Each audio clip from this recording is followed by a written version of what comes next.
ಶ್ರೀ ಗುರುಭ್ಯೋ ನಮಃ. ವಾಲ್ಮೀಕಿ ರಾಮಾಯಣದ ಅಯೋಧ್ಯಾಕಾಂಡದ 17ನೇ ಸರ್ಗದ ತನಕ ನಿನ್ನೆ ನಾವು ಕಥೆ ಶ್ರವಣ ಮಾಡಿದ್ವಿ. ದಶರಥ ಸುಮಂತ್ರನ ಮೂಲಕ ರಾಮನಿಗೆ ಹೇಳಿ ಕಳಿಸಿದಂಥ ಭಾಗದವರೆಗೆ ಅಲ್ಲೇ ಕಥೆ ಮುಗಿದಿತ್ತು. 18ನೇ ಸರ್ಗದಲ್ಲಿ ರಾಮ ಅಂತಃಪುರದಲ್ಲಿ ದಶರಥ ಮತ್ತು ಕೈಕೇಯಿಯರನ್ನ ಭೇಟಿ ಮಾಡಿದಂತಹ ಕಥೆಯ ವರ್ಣನೆ ಇದೆ. ದಶರಥ ದುಃಖಿತನಾಗಿದ್ದ, ಮುಖ ಬಾಡಿ ಹೋಗಿತ್ತು. ರಾಮ ತನ್ನ ಮನಸ್ಸಿನ ಧೈರ್ಯವನ್ನು ಕಳ್ಕೊಳ್ಳಿಲ್ಲ. ಮೊದಲು ಮಗ ತಂದೆಗೆ ಮಾಡಬೇಕಾದಂಥ ಕರ್ತವ್ಯಗಳನ್ನು ಮಾಡಿದ. ದಶರಥನ 2 ಕಾಲುಗಳನ್ನು ಮುಟ್ಟಿ ನಮಸ್ಕಾರ ಮಾಡಿದ. ಅದಾದ ಮೇಲೆ ಕೈಕೇಯಿಯ ಕಾಲುಗಳನ್ನು ಮುಟ್ಟಿ ನಮಸ್ಕಾರ ಮಾಡಿದ.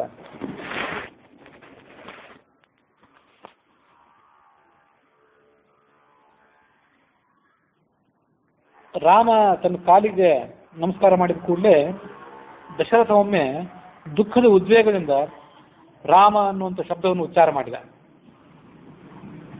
ರಾಮನನ್ನ ಸರಿಯಾಗಿ ನೋಡ್ಬೇಕು ಅಂತ ಅಪೇಕ್ಷೆ ಪಟ್ಟಿದ್ದ. ಆದರೆ 2 ಕಣ್ಣಲ್ಲಿ ನೀರು ತುಂಬಿದ್ರಿಂದ ನೋಡ್ಲಿಕ್ಕೂ ಅವನಿಗೆ ಆಗಲಿಲ್ಲ. ಕಂಠ ಬಿಗಿದಿದ್ದರಿಂದ ಮುಂದೆ ಮಾತಾಡ್ಲಿಕ್ಕೂ ಆಗಲಿಲ್ಲ. ರಾಮನಿಗೆ ತಂದೆ ಅಂಥ ಸ್ವರೂಪ ಎಂದು ಹಿಂದೆ ಕಂಡಿರಲಿಲ್ಲ. ಇಷ್ಟು ದುಃಖಿತ ಆಗಿದ್ದನ್ನು ನೋಡಿರಲಿಲ್ಲ. ಅದು ಭಯಾವಹಂ. ರಾಮೋಪಿ ಭಯಮಾಪನ್ನ ಪದಾಸ್ಪೃಷ್ಟೇವ ಪನ್ನಗಂ. ಆಕಸ್ಮಿಕವಾಗಿ ದಾರಿಯಲ್ಲಿ ಸಾಗುವಾಗ ಹಾವು ಎದುರುಗಡೆ ಬಂದು ಹಾಲನ್ನು ನಾವು ಕಾಲಿನಿಂದ ಮೆಟ್ಟಿದ್ರೆ ಎಷ್ಟು ಭಯ ಆಗಬೇಕು, ಅಷ್ಟು ಭಯ ರಾಮನಿಗೂ ಕೂಡ ಆಯಿತು ಅಂತಿದೆ. ಭಯ ಆಯಿತು ಅಥವಾ ದುಃಖ ಆಯಿತು ಅವನಿಗೆ ತಂದೆಯ ಪರಿಸ್ಥಿತಿಯನ್ನು ನೋಡಿ. ದಶರಥನ 5 ಕರ್ಮೇಂದ್ರಿಯ 5 ಜ್ಞಾನೇಂದ್ರಿಯ ಎಲ್ಲವೂ ಕೂಡ ಕಳೆ ಬಂದಿದ್ದವು. ಕಣ್ಣುಗಳಿಗೂ ಕಳೆ ಇರಲಿಲ್ಲ. ಮುಖ ಚಿಂತಾಕ್ರಾಂತವಾಗಿತ್ತು. ಕಿವಿಗಳಿಗೆ ಏನು ಕೇಳಬೇಕು ಅಂತ ಅಪೇಕ್ಷೆ ಇರಲಿಲ್ಲ. ಆಹಾರವನ್ನು ತಿನ್ನಬೇಕು ಅನ್ನುವಂಥ ಅಪೇಕ್ಷೆ ನಾಲಿಗೆಗಿರಲಿಲ್ಲ. ಅಂತೂ ಒಟ್ಟಾರೆ ಯಾವ ಇಂದ್ರಿಯಕ್ಕೂ ಏನೂ ಬೇಡ ಅವನಿಗೆ ಬೇಕಾಗಿರಲಿಲ್ಲ. ಕ್ಷಣ ಕ್ಷಣಕ್ಕೂ ದೀರ್ಘವಾಗಿ ನಿಟ್ಟುಸಿರು ಬಿಡುತ್ತಿದ್ದ. ಪ್ರಳಯ ಕಾಲದಲ್ಲಿ ಅಥವಾ ಪರ್ವಕಾಲದಲ್ಲಿ ಸಮುದ್ರ ಪ್ರಕ್ಷುಬ್ಧ ಆಗಿರ್ತದಲ್ಲ ಸೂರ್ಯ ಮತ್ತು ಚಂದ್ರನ ಕಿರಣಗಳಿಂದಾಗಿ, ಅಂತಹ ಸಮುದ್ರದಂತೆ ಆತ ಕಾಣಿಸ್ತಿದ್ದ. ರಾಹುವಿನ ಗ್ರಹಣ ಸಂದರ್ಭದಲ್ಲಿ, ಸೂರ್ಯಗ್ರಹಣ ಸಂದರ್ಭದಲ್ಲಿ ಸೂರ್ಯನ ಸಹಜವಾದಂಥ ಕಾಂತಿ ಹೇಗೆ ಮುಚ್ಚಿ ಹೋಗಿರ್ತದೋ ಹಾಗೆ ಆತ ಕಾಣಿಸ್ತಿದ್ದ. ಉಕ್ತಾಮೃತಮಿವ ಋಷಿಂ ಅಂತ ಇನ್ನೊಂದು ಮಾತಿದೆ. ಇದನ್ನು ನಾವು ಬಹಳ ಎಚ್ಚರಿಕೆಯಿಂದ ಗಮನಿಸಬೇಕು. ಸುಳ್ಳು ಹೇಳಿದ ಮಹರ್ಷಿ ಅಂತ ಇತ್ತಂತ ಆ ದಶರಥ ರಾಜನ ಮುಖ. ನಮ್ಮಂಥವ್ರಿಗೆ ಸಾಮಾನ್ಯರಿಗೆ ಸುಳ್ಳು ಹೇಳಿದ್ರೆ ಅದ್ರ ಮೇಲೆ ಬೇರೆ ಪರಿಣಾಮನೇ ಆಗೋದಿಲ್ಲ. ನಮಗೆ ಸುಳ್ಳನ್ನು ನಾವು ಸಹಜವಾಗಿ ಹೇಳಿಬಿಡ್ತೇವೆ. ಸುಳ್ಳು ಹೇಳೋದು ಸತ್ಯ ಹೇಳೋದಕ್ಕೆ ನಮಗೆ ಅಷ್ಟು ವ್ಯತ್ಯಾಸನೇ ಇಲ್ಲ.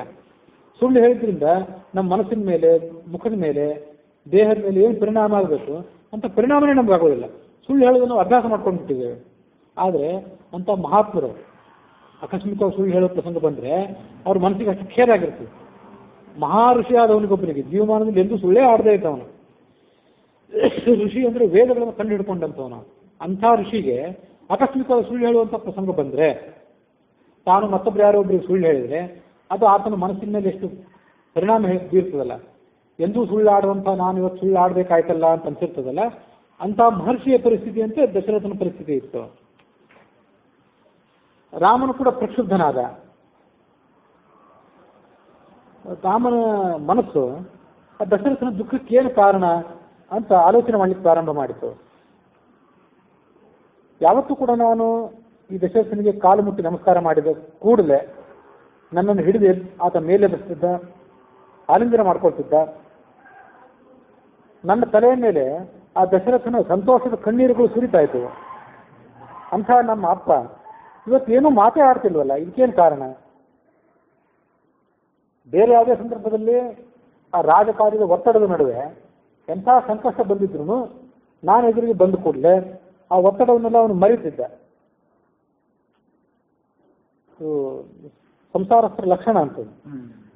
ಇದು ಮಕ್ಕಳನ್ನ ನೋಡಿದ ಕೂಡಲೇ ಸಂಸಾರಸ್ಥರು ತಮ್ದೆಲ್ಲ ದುಃಖ ಮರಿತಾರೆ. ಜೀವಂತ ಕಲಾಕೃತಿ ಅಂತ ಹೇಳ್ತಿದ್ರು ನಮ್ಮ ಸ್ನೇಹಿತರೊಬ್ಬರು ಮಕ್ಕಳು ಅಂತ. ಕಲಾವಿದರಾದವರು ಗೋಡೆ ಮೇಲೂ ಬಟ್ಟೆ ಮೇಲೂ ಕಲಾಕೃತಿಗಳ ಚಿತ್ರಣ ಮಾಡ್ತಾರೆ, ಅವೆಲ್ಲ ಜಡವಾದಂಥ ಕಲಾಕೃತಿಗಳು. ನೀವು ಸಂಸಾರಸ್ಥರು ಪಡ್ಕೊಂಡಂಥ ಸಂತಾನ ಇದು ಜೀವಂತ ಕಲಾಕೃತಿ. ಸಂಸಾರದಲ್ಲಿರುವಂಥ ಎಲ್ಲ ಒತ್ತಡಗಳನ್ನು ನೀವು ಮರೆತಿರಂತೆ. ಅಂಥದ್ರಲ್ಲಿ ಸಕಲ ಸದ್ಗುಣಶಾಲಿಯಾದಂಥ ಮಗನನ್ನು ಪಡ್ಕೊಂಡ್ರು ಆ ದಶರಥ ಎಂಥ ರಾಜಕಾರ್ಯದ ಒತ್ತಡ ಇದ್ರು ಕೂಡ ಅದನ್ನೆಲ್ಲ ಅದು ಮರೆತು ಬಿಡ್ತಿದ್ದಂತೆ. ಆದರೆ ಇವತ್ತು ಮಾತ್ರ ಆತನಿಗೆ ನನ್ನನ್ನು ನೋಡಿದ ಕೂಡಲೇ ದುಃಖ ಹೆಚ್ಚಾಗುವಂತೆ ಕಾಣಿಸ್ತಿದೆಯಲ್ಲ, ಅದಕ್ಕೇನು ಕಾರಣ? ದಶರಥನನ್ನೇನು ಕೇಳಲಿಲ್ಲ ಅವನು, ಕೈಕೈಯನ್ನೇ ಕೇಳಿದ. ಕಚ್ಚಿನ್ಮಯ ನ ಅಪರಾಧಂ ಅಜ್ಞಾನಾದ್ಯೇನ ಮೇ ಪಿತಾ ಕುಪಿತಃ ತನ್ ಮಮ ಆಚಕ್ಷ್ವ ತ್ವಂ ಏವ ಏನಂ ಪ್ರಸಾದಯ. ನಾನು ತಿಳಿದೋ ಅಥವಾ ತಿಳಿಯದೇನೋ ಏನಾದರೂ ಅಪರಾಧ ಮಾಡಿದ್ದೇನೋ ಹೇಗೆ ನಮ್ಮ ತಂದೆ ಆದಂಥ ದಶರಥನಿಗೆ? ಅದಕ್ಕಾಗಿ ಆತನಿಗೇನಾದರೂ ಸಿಟ್ಟು ಬಂದಿದ್ರೆ ನೀನು ನನ್ನ ಪರವಾಗಿ ಆತನನ್ನು ಪ್ರಸನ್ನಗೊಳಿಸು. ಆತನ ಮನೋವೃತ್ತಿಯನ್ನು ಬಲ್ಲವಳು ನೀನೇ. ನನ್ನ ಜೊತೆ ಆತ ಮಾತು ಆಡ್ತಿಲ್ಲ, ಅತ್ಯಂತ ದುಃಖಿತನಂತೆ ಕಾಣಿಸ್ತಿದ್ದಾನೆ. ಆತನಿಗೆ ಶಾರೀರಿಕವಾದಂಥ ಅಥವಾ ಮಾನಸಿಕವಾದಂಥ ರೋಗ ಏನಾದರೂ ಅಂಟಿಕೊಂಡಿದೆಯೋ ಹೇಗೆ? ಯಾಕೆಂದ್ರೆ ಮನುಷ್ಯನಿಗೆ ಸರ್ವಕಾಲದಲ್ಲೂ ಸುಖನೇ ಸಿಗಬೇಕು ಅಂತಂದ್ರೆ ಅಂತ ಸುಖ ಅಂತೂ ಸಿಗೋದಿಲ್ಲ. ಯಾವುದಾದ್ರೂ ಒಂದು ಸಂತಾಪವೋ ಅಭಿತಾಪವೋ. ಸಂತಾಪ ಅಂದ್ರೆ ಶರೀರಕ್ಕೆ ವ್ಯಾಧಿಗಳು ಬಂದಾಗ, ರೋಗಗಳು ಬಂದಾಗ ಉಂಟಾಗುವುದು ಸಂತಾಪ. ಮನಸ್ಸಿನ ವಿಲಾಸ ಈಡೇರದೇ ಇದ್ರೆ ಅದರಿಂದ ಉಂಟಾಗುವಂಥದ್ದು ಅಭಿತಾಪ ಅಂತ ಕರೀತಾರೆ. ಸಂತಾಪ ಅಭಿತಾಪೋವ ದುರ್ಲಭಮಿ ಸದಾ ಸುಖಂ. ಮನುಷ್ಯ ಎಷ್ಟೇ ದೊಡ್ಡವನಾದರೂ ಸದಾ ಸುಖವಾಗಿರೋದಂತೂ ಸಾಧ್ಯವಿಲ್ಲ. ಅಂತೂ ಏನಾದರೂ ದುಃಖ ಅವನಿಗೂ ಮೇಲಿನ ಮೇಲೆ ಬರ್ತಿರಬೇಕು. ಆದರೆ ಇವತ್ತಿನ ಆ ವಿಶೇಷವಾದಂಥ ದುಃಖ ಏನು ಅವನಿಗೆ? ಭರತ, ಶತ್ರುಘ್ನ, ನನ್ನ ತಾಯಂದಿರು, ಇವ್ರು ಯಾರಿಗಾದ್ರೂ ಏನಾದರೂ ಕೇಡಾಗಿದೆಯೋ ಹೇಗೆ? ನಮ್ಮ ಅಪ್ಪ ನನ್ನನ್ನು ಕಂಡು ಸಂತೋಷ ಪಡದೇ ಇದ್ರೆ ಅಥವಾ ಅಪ್ಪನ ದುಃಖವನ್ನು ನನಗೆ ಕಳೀಲಿಕ್ಕಾಗದೇ ಇದ್ರೆ ನಾನು ಬದುಕಿದ್ದೇನು ಉಪಯೋಗ? ಒಂದು ಕ್ಷಣ ಮಾತ್ರವೂ ನಾನು ಬದುಕಿರಬೇಕು ಅಂತಲೇ ಅಪೇಕ್ಷೆ ಪಡೋದಿಲ್ಲ ಅಂದ ರಾಮ.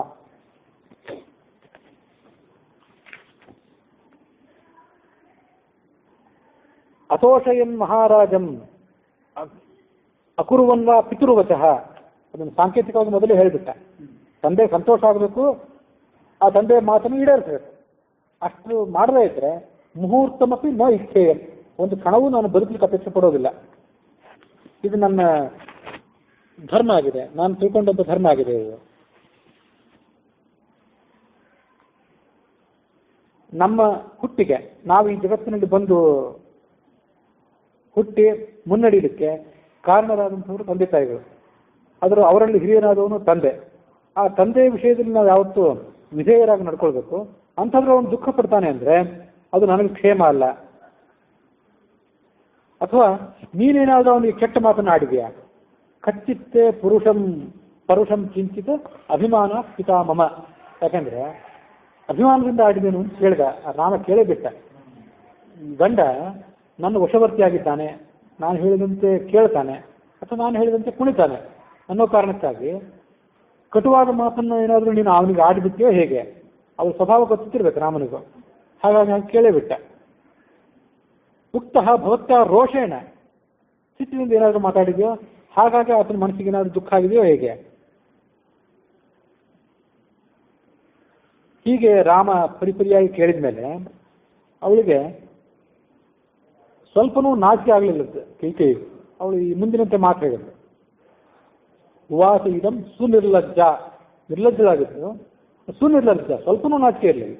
ಪೂರ್ಣವಾಗಿ ನಿರ್ಲಜ್ಜಳಾಗಿಬಿಟ್ಟಿದ್ಲು. ರಾಜನಿಗೆ ಕೋಪವೂ ಬಂದಿಲ್ಲ, ಯಾವ ಅಭಿತಾಪವಾಗಲಿ ಸಂತಾಪವೂ ಆಗಲಿಲ್ಲ. ಆದರೆ ಅವನ ಮನಸ್ಸಿನಲ್ಲಿ ಒಂದು ಅಪೇಕ್ಷೆ ಇದೆ. ಅದಕ್ಕೆ ಹೇಳ್ತಿಲ್ಲ. ಯಾಕದನ್ನು ಅಂತಂದ್ರೆ ನಿನ್ನ ಭಯ ಅವನಿಗೆ, ನೀನೇನು ತಿಳ್ಕೊಂಡ್ಬಿಡ್ತೀಯೋ ಅಂತ ಭಯ. ಅದಕ್ಕೆ ಹೇಳಿಲ್ಲ. ಜಗತ್ತಿನಲ್ಲಿ ಎಲ್ಲರಿಗಿಂತ ನೀನು ಆತನಿಗೆ ಹೆಚ್ಚು ಪ್ರಿಯನಾಗಿದ್ದಿ. ನಿನಗೆ ಏನಾದರೂ ಮನಸ್ಸಿಗೆ ಸಂಕಟ ಆದೀತು ಅನ್ನೋ ಕಾರಣಕ್ಕಾಗಿ ತನ್ನ ಮನಸ್ಸಿನ ಅಭಿಲಾಷೆಯನ್ನ ಆತ ಶಬ್ದದ ರೂಪದಿಂದ ಹೇಳ್ತಿಲ್ಲ. ಆದರೆ ನೀನು ಮೊದಲು ಭರವಸೆ ಕೊಟ್ಟು ಬಿಡು, ಅಪ್ಪನ ಅಪೇಕ್ಷೆ ಏನಿದೆ ಅಂತ ಅದನ್ನು ಈಡೇರಿಸ್ತೀನಿ ಅಂತ ಭರವಸೆ ಕೊಡ್ಬಿಟ್ಟು ಅದು ತಾನಾಗಿ ಅದನ್ನು ಹೇಳ್ತಾನೆ. ರಾಮನನ್ನು ಆಕೆ ಬಲೆಗೆ ಬೀಳಿಸ್ಲಿಕ್ಕೆ ಪ್ರಯತ್ನ ಪಟ್ಲು. ಏನದು? ತಾನೇ ಹೇಳಿದ್ಲು, ನನಗೀತ ಹಿಂದೆ 2 ವರಗಳನ್ನು ಕೊಟ್ಟಿದ್ದ, ನಾನು ಆತನಿಗೆ ಸಹಾಯ ಮಾಡಿದ್ದ ಪ್ರತಿಫಲವಾಗಿ ಆ ವರಗಳನ್ನು ನಾನು ಇವಾಗ ಕೇಳ್ತಿದ್ದೇನೆ. ಆ ವರಗಳನ್ನು ಕೊಡ್ಲಿಕ್ಕೆ ಈತನಿಗೆ ಮನಸ್ಸಿಲ್ಲ. ಹಾಗಾಗಿ ಸಾಮಾನ್ಯ ಮನುಷ್ಯನಂತೆ ಈತ ದುಃಖ ಪಡ್ತಿದ್ದಾನೆ. ಮಹಾತ್ಮನಾದವನು, ಸತ್ಯಸಂಧನಾದವನು ಆ ವರಗಳನ್ನು ಸರಿಯಾದ ಸಮಯದಲ್ಲಿ ಕೊಡಬೇಕಾಗಿತ್ತು. ಆದರೆ ಈತ ವರ್ತಿಸ್ತಿರೋದನ್ನು ನೋಡಿದರೆ ಸಾಮಾನ್ಯರಂತೆ, ಶುದ್ಧ ಮನುಷ್ಯರಂತೆ ಈತ ಸುಮ್ಮನೆ ಇದ್ದಾನೆ. ಸ ನಿರರ್ಥಂ ಗತಜಲೆ ಸೇತುಂ ಬಂಧಿತುಮಿಚ್ಛತಿ. ವರ ಕೊಡ್ತೀನಿ ಅಂತ ಅಂದ್ಬಿಟ್ಟ ಮೇಲೆ ಕೊಡಲೇಬೇಕು. ಇವತ್ತು ಆತ ಅದ್ರ ಬಗ್ಗೆ ಸಂತಾಪ ಪಡಬಾರ್ದು. ನೀರೆಲ್ಲ ಹರಿದು ಹೋದ್ಮೇಲೆ ಅದಕ್ಕೆ ಅಣೆಕಟ್ಟು ಕಟ್ಟಲಿಕ್ಕೆ ಹೋದ್ರೆ ಅದಂಥ ವ್ಯರ್ಥವಾದ ಪ್ರಯತ್ನವೋ ಹಾಗೆ ಈ ದಶರಥ ವ್ಯರ್ಥವಾಗಿ ಪ್ರಯತ್ನ ಪಡ್ತಿದ್ದಾನೆ. ಇದು ನಿನಗೂ ಗೊತ್ತು. ಏನಂತ? ಧರ್ಮಕ್ಕೆ ಮೂಲ ಏನು? ಸತ್ಯವಾಕ್ಯ. ಏನನ್ನ ಹೇಳಿರ್ತೀವಿ ಅದನ್ನು ಪಾಲನೆ ಮಾಡುವುದು ಧರ್ಮದ ಮೂಲ. ಸತ್ಪುರುಷರೆಲ್ಲಿಗೂ ತಿಳಿದಿದೆ, ನಿನಗೂ ತಿಳಿದಿದೆ. ಆದ್ರಿಂದ ನಿಮ್ಮ ಅಪ್ಪ ನುಡಿದಂಥ ಮಾತೇನಿದೆ, ಕೊಟ್ಟಂಥ ವರ ಏನಿದೆ, ಅದು ಸತ್ಯ ಆಗಬೇಕು. ಆತ ಅದನ್ನ ಪರಿತ್ಯಾಗ ಮಾಡಬಾರದು. ಅದರಲ್ಲಿ ಇದೆಲ್ಲ ಆಗುವಂತೆ ಆಗಬೇಕಾದ್ರೆ ನಿನ್ನ ಕರ್ತವ್ಯವೂ ಕೂಡ ಅದರಲ್ಲಿ ಸೇರಿದೆ. ರಾಜ ಒಳ್ಳೆಯದನ್ನೇ ಹೇಳಲಿ, ಕೆಟ್ಟದನ್ನೇ ಹೇಳಲಿ, ಅದನ್ನು ನೀನು ಮಾಡ್ತೀನಿ ಅಂತ ನಮಗೆ ಮೊದಲು ಭರವಸೆ ಕೊಡು. ನಾನು ಏನು ಹೇಳಬೇಕು ಅಂತ ಹೇಳಿಬಿಡ್ತೀನಿ. ಯದಿ ತದ್ ವಕ್ಷತೆ ರಾಜ ಶುಭಂ ವಾ ಯದಿ ವಾ ಅಶುಭಂ, ಅದು ಕೆಟ್ಟದೇ ಆಗಿರಲಿ ಅಥವಾ ಒಳ್ಳೆಯದೇ ಆಗಿರಲಿ, ಕರಿಷ್ಯತಿ ನೀನು ಮಾಡೋದಾದ್ರೆ ಅವ್ನು ನಾನು ಹೇಳ್ತೀನಿ. ರಾಜ ಹೇಳಬೇಕಾದ್ರೆ ತೊಂದರೆ ತಗೊಳ್ಬೇಕಾಗಿಲ್ಲ, ನಾನೇ ಅದನ್ನು ಹೇಳ್ತೀನಲ್ಲ ಅವಳು.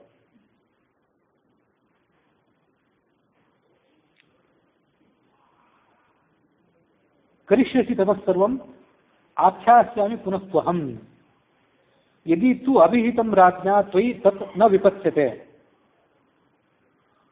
ಆದರೆ ಆತ ಹೇಳುವಂಥ ವಿಷಯ ನೀ ಕೇಳಿದ ಮೇಲೆ ಅದು ವ್ಯರ್ಥ ಆಗಬಾರ್ದು. ಕೇಳಿದ ಮೇಲೆ ವಿಚಾರ ಮಾಡ್ತೀನಿ, ಅದು ನಡೆಸ್ಕೊಡ್ಬೇಕು ಬಿಡ್ತೀನಿ ಅಂತ ನೀನು ಅನ್ನಬಾರ್ದು. ಹೇಳಿದ ಮೇಲೆ ಅದು ನಡೆದೇ ತೀರ್ಬೇಕು. ಹಾಗಿದ್ರೆ ನಾನು ಅದನ್ನು ಹೇಳ್ತೇನೆ. ಅವಳ ಆ ಮಾತನ್ನು ಕೇಳಿದ ಕೂಡಲೇ ರಾಮನಿಗೆ ದುಃಖ ಆಯ್ತಂತೆ. ಅವನು ಏನು ಹೇಳಿದ? ರಾಜ ಹೇಳಿದ ಮಾತನ್ನ ನೀನು ನಡೆಸಿಕೊಡದೇ ಇದ್ದರೆ ಅಥವಾ ನಡೆಸಿಕೊಟ್ಟೇ ಕೊಡ್ತೀಯ ಅಂತ ಆದ್ರೆ ಅಂತ ನೀನು ನನ್ನ ಬಗ್ಗೆ ಸಂಶಯ ತಾಳ್ತಿದೆಯಲ್ಲ, ನನ್ನ ಮನಸ್ಸಿನ ಸ್ವಭಾವದ ಬಗ್ಗೆ.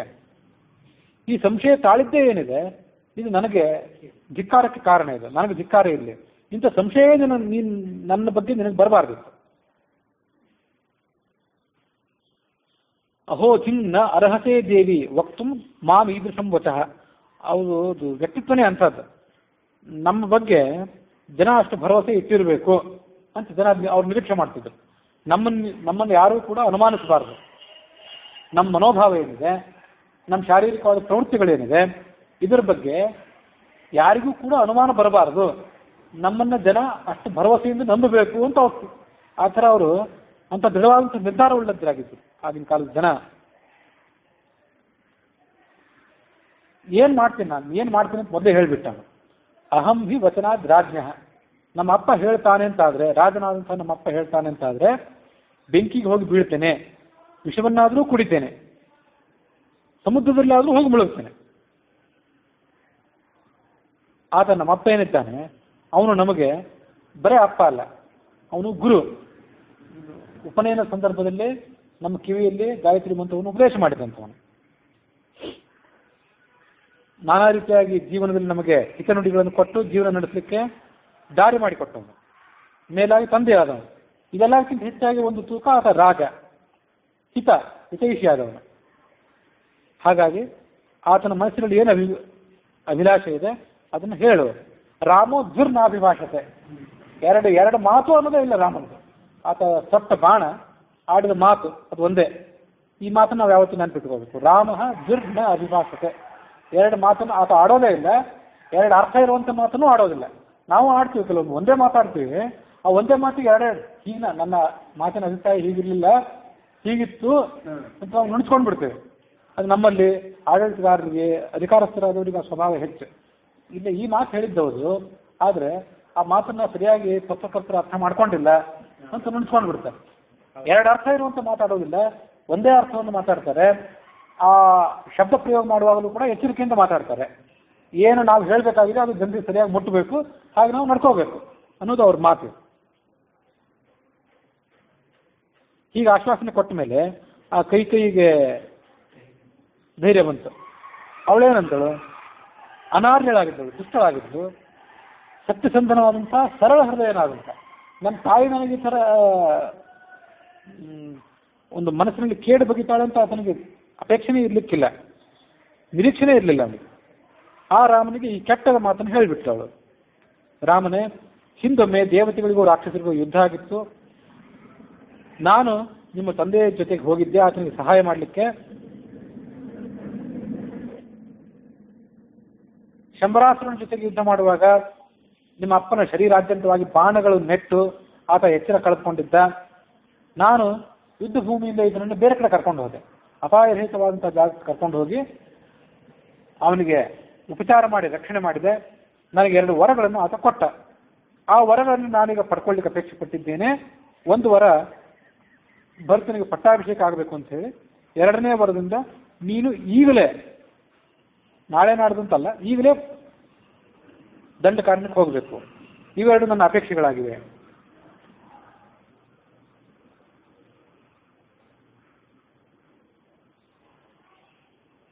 ತ್ವಯಾ ಅರಣ್ಯಂ ಪ್ರವೇಷ್ಟವ್ಯಂ 9 ವರ್ಷಾಣಿ ಪಂಚಚ, 14 ವರ್ಷದ ಕಾಲ ನೀನು ವನವಾಸ ಮಾಡಬೇಕು.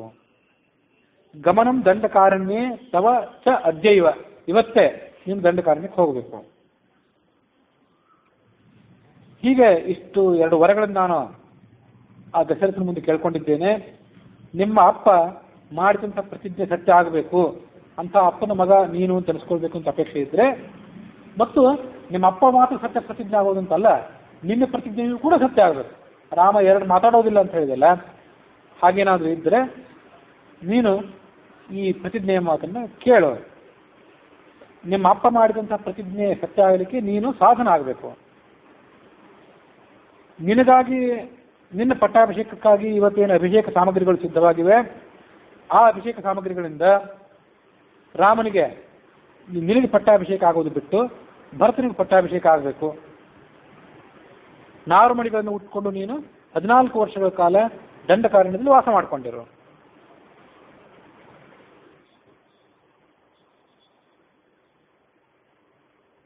ನಿಮ್ಮ ಅಪ್ಪನ ದಶರಥನಿಗೆ ನಿನ್ನ ಮೇಲೆ ಬಹಳ ಪ್ರೀತಿ, ನಿನಗೆ ಈ ಮಾತನ್ನು ಹೇಳೋದು ಹೇಗೆ ಅಂತ ಆತ ಸಂಕಟಗ್ರಸ್ತನಾಗಿದ್ದಾನೆ. ಹಾಗಾಗಿ ನಿಮ್ಮ ಅಪ್ಪನ ಈ ಮಾತನ್ನು ನಡೆಸಿಕೊಡು, ಆತನನ್ನು ಸತ್ಯವಂತನನ್ನಾಗಿ ಮಾಡು. ಕೈ ಹೀಗೆ ಕಠೋರವಾಗಿ ಮಾತಾಡ್ತಿದ್ರು ರಾಮನಿಗೆ ಏನೂ ವ್ಯಸನ ಆಗಲಿಲ್ಲ ಅಂತ. ಆದರೆ ಅವರ ಅಪ್ಪನಂಥ ದಶರಥನಿಗೆ ಆ ಮಗನನ್ನು ನೀನು ಕಳ್ಕೊಳ್ಬೇಕಲ್ಲ ಅಂತ ವ್ಯಸನ ಆಗ್ಲಿಕ್ಕೆ ಶುರುವಾಯಿತು. ಆತ ಬಹಳವಾಗಿ ದುಃಖಪಟ್ಟ. ರಾಮ ಆ ಕೈ ಈ ಮಾತನ್ನು ಹೀಗೆ ಕೇಳಿದ. ಆ ಮಾತನ್ನು ಕೇಳಿದ್ರು ಆತ ದುಃಖಗೊಳ್ಳಲಿಲ್ಲ. ವಚನಂ ಮರಣೋಪಮಂ, ಅದು ಹೇಗಿತ್ತು ಕೈಯ ಮಾತು ಅಂದರೆ ಮರಣೋಪಮಂ, ಮರಣ ಶಾಸನ ಬರೆದಂತೆ. ನಿನಗಿವತ್ತು ಮರಣದಂಡನೆ, ನಿನ್ನನ್ನು ಇವತ್ತು ಕೊಲ್ಲೋರಿದ್ದೇವೆ ಅಂತ ಯಾರು ಹೇಳಿದರೆ ನಮಗೆ ಏನು ಅನಿಸ್ಬೇಕು ಅಂತ ಭಯಂಕರವಾದಂಥ ಮಾತಾಗಿತ್ತು. ಆದ್ರೂ ಹೇ ರಾಮ ದುಃಖ ಪಡಲಿಲ್ಲ. ಮುಂದೆ ಆ ಕೈ ಮಾತು ಹೇಳಿದ. ರಾಜನ ಆ ಪ್ರತಿಜ್ಞಾ ವಚನ ಏನಿದೆ, ಪ್ರತಿಜ್ಞಾ ವಾಕ್ಯ, ಅದನ್ನು ಸತ್ಯವನ್ನಾಗಿ ಮಾಡುವಂಥದ್ದು ನನ್ನ ಕರ್ತವ್ಯ ಆಗಿದೆ. ಅದಕ್ಕಾಗಿ ನಾನು ಅರಣ್ಯಕ್ಕೆ ಹೊರಟು ಹೋಗ್ತೇನೆ, ನಾರುಮಡಿಗಳನ್ನು ಉಟ್ಟು ಅರಣ್ಯಕ್ಕೆ ಹೋಗ್ತೇನೆ, ಅಲ್ಲೇ ವಾಸ ಮಾಡ್ತೇನೆ. ಆದರೆ ಒಂದು ವಿಷಯವನ್ನು ನನಗೆ ಕೇಳಬೇಕು ಅಂತ ಅಪೇಕ್ಷೆ ಇದೆ. ರಾಜ ಈ ಮಾತನ್ನು ತಾನೇ ನನಗೆ ಹೇಳ್ಬೋದಿತ್ತಲ್ಲ, ನೇರವಾಗಿ ನನ್ನ ಅಪ್ಪನ ನನಗೆ ಈ ಮಾತನ್ನು ಹೇಳಿದ್ರೆ ನನಗೆ ಇನ್ನೂ ಹೆಚ್ಚು ಸಂತೋಷ ಆಗ್ತಿತ್ತು. ಮತ್ತೆ ನಾನು ಬಂದದ್ದನ್ನು ನೋಡಿ ಆತ ನನ್ನನ್ನು ಆಲಿಂಗನ ಮಾಡಿಕೊಂಡು ನನ್ನನ್ನು ಮಾತಾಡಿಸಿ ನನ್ನನ್ನು ಅಭಿನಂದನೆ ಮಾಡಬೇಕಾಗಿತ್ತು. ಅದು ಯಾಕೆ ಆ ಥರ ಮಾಡ್ತಿಲ್ಲ? ಇದಕ್ಕೊಂದು ಕಾರಣ ಇದ್ರೆ ಹೇಳು. ನಮ್ಮ ಅಪ್ಪ ನಿನಗೆ ವರಗಳನ್ನು ಕೊಡಲಿಲ್ಲ ಅಥವಾ ಕೊಟ್ಟಂತಹ ವರಗಳನ್ನು ಈಡೇರಿಸಲಿಲ್ಲ ಅಂತ ನೀನು ಸಿಟ್ಟು ಮಾಡ್ಕೊಳ್ಳೋದು ಬೇಕಾಗಿಲ್ಲ. ಮನ್ನೂರು ನಚ ತ್ವಯಾ ಕಾರ್ಯ, ಸಿಟ್ಟು ನಿನಗೆ ಬೇಕಾಗಿಲ್ಲ. ಅದೇನು ವರ ಇದೆ ಕೊಟ್ಟಿದ್ದಾನೆ, ಅದು ಸತ್ಯ ಆಗ್ತದೆ. ಯಾಸ್ವಾಮಿ ಭವ ಸುಪ್ರೀತ, ನಾನು ಹೋಗ್ತೇನೆ, ನೀನು ಸುಪ್ರೀತಳಾಗು. ಅದು ರಾಮ ಪ್ರಯೋಗ ಮಾಡುವಂಥ ಶಬ್ದಗಳೇನಿವೆ ಅದು ಶಾಂತನಾಗಿ ಯಾವುದೇ ಮನಸ್ಸಿನ ಉದ್ವೇಗ ಇಲ್ಲದೆ ಆತ ವಾಕ್ಯ ಪ್ರಯೋಗ ಮಾಡಿದ ಅಂತಿದೆ. ಆದ್ರೂ ಈ ಅಯೋಧ್ಯಾಕಾಂಡದಲ್ಲಿ ಮುಂದೊಮ್ಮೆ ಸೀತೆಯನ್ನು ಕಳ್ಕೊಂಡಾಗ ಲಕ್ಷ್ಮಣನಿಗೆ ರಾಮ ಹೇಳುವ ಮಾತುಗಳು, ಮನುಷ್ಯರಾದವರು ಎಲ್ಲ ಥರದ ಆದರ್ಶಗಳನ್ನು ಪಾಲನೆ ಮಾಡಿಯೂ ಕೂಡ ನಮಗೆ ಅಪಕಾರ ಬಗೆದವರ ಮೇಲೆ ಯಾವುದೂ ಸಿಟ್ಟು ಮಾಡಿಕೊಳ್ಳದೆ ಶಾಂತರಾಗಿ ಇದ್ರೂ ಕೂಡ ಯಾವುದೋ ಒಂದು ಸಂದರ್ಭದಲ್ಲಿ ನಮಗೆ ಇವರು ಅಪಕಾರ ಮಾಡಿಬಿಟ್ರಲ್ಲ, ನಮಗೆ ಇವರು ಇಂಥ ಕೇಡು ಮಾಡಿದ್ರಲ್ಲ ಅಂತ ಮನುಷ್ಯ ಅದನ್ನು ಮನಸ್ಸಿನ ಅಂತರಾಳದಲ್ಲಿದ್ದದನ್ನು ಹೊರಗೆಡವುತ್ತಾನೆ. ಅಂಥ ಕೆಲವು ಮಾತುಗಳನ್ನು ವಾಲ್ಮೀಕಿ ರಾಮನ ಕೈಯಲ್ಲಿ ಕೂಡ ಆಡಿಸ್ತಾನೆ. ನೋಡು ದಶರಥ, ನಾವಿವತ್ತು ಸೀತೆಯನ್ನು ಕಳ್ಕೊಂಡ್ವಿ, ಅದು ಮುಂದೆ ಬರೋ ಮಾತು. ಸೀತೆಯನ್ನು ಕಳ್ಕೊಂಡ್ವಲ್ಲ, ಕೈಯ ಅಪೇಕ್ಷೆ ಎಲ್ಲ ಈಡೇರ್ತಲ್ಲ ಅಂತ ನಮ್ಮನ್ನು ಪೂರ್ಣವಾಗಿ ಹಾಳು ಮಾಡಿಲ್ಲಲ್ಲ ಇವಳು. ನಮ್ಮನ್ನು ಕಾಳಿ ಕಳಿಸಿದ್ದಷ್ಟೇ ಅಲ್ಲ, ನಾವು ನಾವು ಸೀತೆಯನ್ನು ಕೂಡ ಕಳ್ಕೊಂಡು ಸಂಪೂರ್ಣವಾಗಿ ಹಾಳಾಗಿ ಹೋಗಿಬಿಟ್ಟಿವಿ. ಕೈಯ ಅಪೇಕ್ಷೆ ಎಲ್ಲ ಈಡೇರಿತು ಅಂತ ಅಲ್ಲಿ ಮುಂದೊಂದು ಕಡೆ ಮಾತಾಡುತ್ತೆ. ಸೀತೆಯ ಕಡೆಯಿಂದ, ರಾಮನ ಕಡೆಯಿಂದ, ಮತ್ತೆಲ್ಲರ ಕಡೆಯಿಂದ ಯಾರೇ ಆಗಿರಲಿ, ಅವರು ಮನುಷ್ಯರಾಗಿ ಹುಟ್ಟು ಬಂದ ಮೇಲೆ ಮನುಷ್ಯ ಸೂಕ್ಷ್ಮವಾದ ಸಂದರ್ಭಗಳಲ್ಲಿ ಹೇಗೆ ವರ್ತಿಸ್ತಾನೆ ಅಂತ ಅನ್ನೋದನ್ನು ವಾಲ್ಮೀಕಿ ಆ ಪಾತ್ರಗಳ ಮೂಲಕ ಮಾತನಾಡಿಸ್ತಾರೆ. ಅದಕ್ಕಾಗಿ ಸುಪ್ರೀತ, ನಿನಗೆ ಸಂತೋಷ ಆಗಲಿ ಅಂದರೆ, ನಾನು ಕಾಡಿಗೆ ಹೋಗೋದ್ರಿಂದ ನಿಮ್ಗೆ ಸಂತೋಷ ಆಗೋದಾದ್ರೆ ಹೋಗ್ತೀನಿ, ನೀವು ಸಂತುಷ್ಟಳಾಗು. ನಮ್ಮಪ್ಪ ನಮಗೆ ಹಿತಕರನಾದವನು, ಗುರುವಾದವನು, ರಾಜನಾದವನು ಬೇರೆ. ಆತ ನಮ್ಗೆ ಏನು ಹೇಳ್ತಾನೆ ಅದನ್ನು ನಾವು ಯಾವುದೇ ಅಪೇಕ್ಷೆ ಇಲ್ಲದೆ, ಯಾವುದೇ ತೊಂದರೆ ಇಲ್ಲದೆ ನಾವು ಅದನ್ನು ಮಾಡ್ತೀವಿ. ಎಲ್ಲ ಜನರು, ಈ ಸಾಮ್ರಾಜ್ಯದಲ್ಲಿರುವಂಥ ಎಲ್ಲ ಜನರು ಕೂಡ ಇವನ ಆಜ್ಞೆಯನ್ನು ಪಾಲನೆ ಮಾಡಬೇಕು. ಅಂಥದ್ರಲ್ಲಿ ನಾವು ಇವನು ಮಕ್ಕಳು ಅಂತಂದ್ಮೇಲೆ ಇವನ ಆಜ್ಞೆಯನ್ನ ನಿಶ್ಶಂಕವಾಗಿ ನಾವು ಪಾಲನೆ ಮಾಡಬೇಕು. ಇದೊಂದೇ ಮಾತು ನನ್ನ ಹೃದಯಕ್ಕೆ ದುಃಖ ಕೊಡ್ತಿದೆ. ಏನಂದ್ರೆ ಆತ ನೇರವಾಗಿ ಹೇಳಬೇಕಾಗಿತ್ತು, ನಿನ್ನ ಮೂಲಕ ಅದನ್ನು ಹೇಳಿಸಬಾರ್ದಾಗಿತ್ತು. ನನ್ನ ಪ್ರತಿಜ್ಞೆ ಎಂಥದ್ದು ಅಂತಂದ್ರೆ, ಅಹಂ ಹಿ ಸೀತಾಂ ರಾಜ್ಯಂ ಚ ಪ್ರಾಣಾನ್ ಇಷ್ಟಾನ್ ಧನಾನಿ ಚ ಪೃಷ್ಟೋ ಭ್ರಾತ್ರೆ ಸ್ವಯಂ ದದ್ಯಾಂ ಭರತಾಯ ಅಪ್ರಚೋದಿತಃ. ಭರತನಿಗೆ ನಾನು ರಾಜ್ಯವನ್ನು ಮಾತ್ರ ಬಿಟ್ಕೊಡ್ತೀನಿ ಅಂತಲ್ಲ, ನಾನು ಹಿರಿಯ ಮಗ, ಹಕ್ಕಿನಿಂದ ನನಗೆ ಪ್ರಾಪ್ತವಾದ ರಾಜ್ಯ ಏನಿದೆ ಆ ರಾಜ್ಯವನ್ನು ಮಾತ್ರ ನಾನು ಭರತನಿಗೆ ಬಿಟ್ಕೊಡ್ತೀನಿ ಅಂತಲ್ಲ. ಭರತನಿಗೆ ಬೇಕಾದರೆ ಸೀತೆಯನ್ನು ಅವನಿಗೆ ಕೊಡ್ತೇನೆ, ರಾಜ್ಯವನ್ನು ಕೊಡ್ತೇನೆ, ನನ್ನ ಪ್ರಾಣವನ್ನಾದರೂ ಕೊಡ್ತೇನೆ, ನನ್ನ ಇಷ್ಟವಾದಂಥ ಲಕ್ಷ್ಮಣ ಇತ್ಯಾದಿ ನನ್ನ ಬಾಂಧವರು ಏನಿದ್ದಾರೆ ಅವರೆಲ್ಲರನ್ನೂ ಬಿಟ್ಟುಕೊಡ್ತೇನೆ, ಧನವನ್ನು ಕೊಡ್ತೇನೆ. ಭರತಾಯ ಅಪ್ರಚೋದಿತ, ನನಗೆ ಯಾರು ಕೊಡು ಅಂತ ಹೇಳಬೇಕಾಗಿಲ್ಲ. ಭರತನಿಗೆ ಆ ಅಪೇಕ್ಷೆ ಬಂದಿದೆ ಅಂತ ಅನಿಸ್ತಿಲ್ಲೋ, ನಮ್ಗೆ ಕೊಟ್ಟೇ ಬಿಡ್ತೀನಿ. ಸೀತೆಯನ್ನು ಕೊಡೋದು ಅಂತಂದರೆ ಬೇರೆ ಅರ್ಥ ಇಲ್ಲ. ಸೀತೆಯನ್ನು ಕೂಡ ಆತನನ್ನು ದಾಸಿಯನ್ನಾಗಿ ಮಾಡ್ತಾರೆ. ಉಳಿದ ದಾಸದಾಸಿಯರು ಆಳು ಕಾಳುಗಳು ಭರತನ ಸೇವೆ ಹೇಗೆ ಮಾಡಬೇಕು ಹಾಗೆ ಸೀತೆಯು ಕೂಡ ಆತನ ಸೇವೆ ಮಾಡಿಕೊಂಡು ಇರಲಿ ಆಳು ಕಾಳುಗಳಂತೆ, ಹಾಗೆ ಅರ್ಥ ಅದು.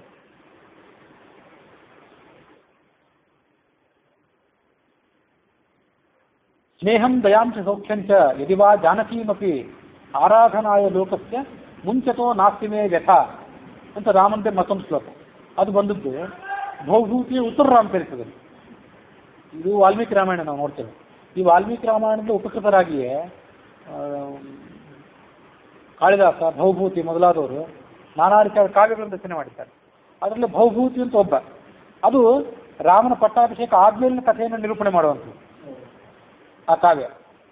ಅಂತ ಆ ಕಾವ್ಯ ಸ್ವಾರಸ್ಯ ಏನಂದ್ರೆ, ಕಾವ್ಯದ ಕೊನೆಯಲ್ಲಿ ರಾಮ ಸೀತೆಯರು ಒಟ್ಟು ಕೊಡ್ತಾರೆ. ಕೊನೆಗೆ ಈ ರಾಮಾಯಣ ಪ್ರಾರಂಭವಾಗೋಕ್ಕಿಂತ ಮೊದಲೇ ಅಂತಲೇ ಹೇಳಿದ್ದೆ, ವಾಲ್ಮೀಕಿ ರಾಮಾಯಣದಲ್ಲಿ ಕೊನೆಗೆ ರಾಮ ಸೀತೆಯರು ಬೇರ್ಪಡ್ತಾರೆ.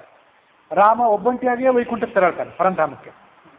ಪದ್ಮಪುರಾಣದಲ್ಲಿ ರಾಮ ಸೀತೆಯರು ಒಟ್ಟುಗೂಡ್ತಾರೆ ಅಂತ ಒಂದು ಕಥೆ ಇದೆ, ಒಂದು ವಿಲಕ್ಷಣವಾದಂಥ ಕಥೆ. ಆ ಕಥೆ ಎಳೆಯನ್ನು ತೆಗೆದುಕೊಂಡು ಭೌಭೂತಿ ರಾಮ ಸೀತೆಯರಿಗೆ ಸಂಗಮ ಆಗುವಂಥದ್ದು ಮಾಡಿ ಕಾವ್ಯಕ್ಕೆ ಶುಭಕರವಾದಂಥ ಅಂತ್ಯವನ್ನು ಹಾಡಿದ್ದಾನೆ. ಅದು ಭೌಭೂತಿ ಕಥೆ. ಆ ಭೌಭೂತಿ ಆಡಿಸೋ ಮಾತದು. ಸೀತಾಪರಿತ್ಯಕ್ಕಿಂತ ಮೊದಲು ಜನ ಆಡ್ಕೋತಾರೆ ಅಂತಿದ್ರೆ, ಜನರಿಗೆ ಸಂತೋಷ ಆಗಬೇಕು ಅಂತಿದ್ರೆ, ಆರಾಧನಾಯ ಲೋಕಕ್ಕೆ, ಜಗತ್ತಿನ ರಂಜನೆಗಾಗಿ ನಾನು ಹುಟ್ಟಿದಂಥವನು, ಜಗತ್ತಿಗೆ ಸಂಪ್ರೀತಿ ಆಗೋದಾಗಿದ್ದರೆ ಸ್ನೇಹಂ, ನನಗೆ ಯಾವ ಸ್ನೇಹವನ್ನು ನಾನು ಬಿಟ್ಟುಕೊಡ್ತೇನೆ, ದಯಾ ಕರುಣೆ, ಸೌಖ್ಯ ನನ್ನ ಸುಖ, ಯದಿವಾ ಜಾನಕೀಮಪಿ ಸೀತೆಯನ್ನು ಕೂಡ ನಾನು ಬಿಟ್ಟು ಕೊಡಬಲ್ಲೆ, ಆರಾಧನಾಯ ಲೋಕಸ್ಯ ಜಗತ್ತಿನ ಸಂಪ್ರೀತಿಗಾಗಿ ನಾನು ಬಿಟ್ಟು ಕೊಡ್ತೇನೆ, ನಾಸ್ತಿಮೇ ವ್ಯಥ ನನಗೆ ಅದ್ರ ಬಗ್ಗೆ ಯಾವ ದುಃಖವೂ ಇಲ್ಲ, ಜಗತ್ತಿನ ಸಂಪ್ರೀತಿಗಾಗಿ ನಾನು ಏನೂ ಬೇಕಾದ್ರೂ ಬಿಟ್ಟುಕೊಡ್ತೇನೆ, ಏನೂ ಬೇಕಾದ್ರೆ ತ್ಯಾಗ ಮಾಡ್ತೇನೆ, ಆ ತ್ಯಾಗಕ್ಕೆ ನಾನು ಸಿದ್ಧ ಅಂತ ಬಹುಭೂತಿ ರಾಮನ ಕಡೆ ಮಾತಾಡಿಸ್ತಾನೆ. ಆ ಎಲ್ಲ ಮಾತುಗಳು ವಾಲ್ಮೀಕಿ ರಾಮಾಯಣದ ಈ ಶ್ಲೋಕದಿಂದ ಪ್ರೇರೇಪಿತವಾಗುತ್ತೆ. ಹೀಗೆ ಭರತನಿಗೆ ಸಲುವಾಗಿ ನನ್ನನ್ನು ಯಾರೂ ಕೇಳದೇ ಇದ್ರು ನಾನು ಬಿಟ್ಕೊಡ್ತೀನಿ ಅಂತಂದಮೇಲೆ ನಮ್ಮಪ್ಪ ತಾನಾಗೆ ಇದನ್ನು ಹೇಳಿಬಿಡ್ಬೋದಿತ್ತಲ್ಲ, ಯಾಕೆ ಅವನು ಹೇಳಲಿಲ್ಲ?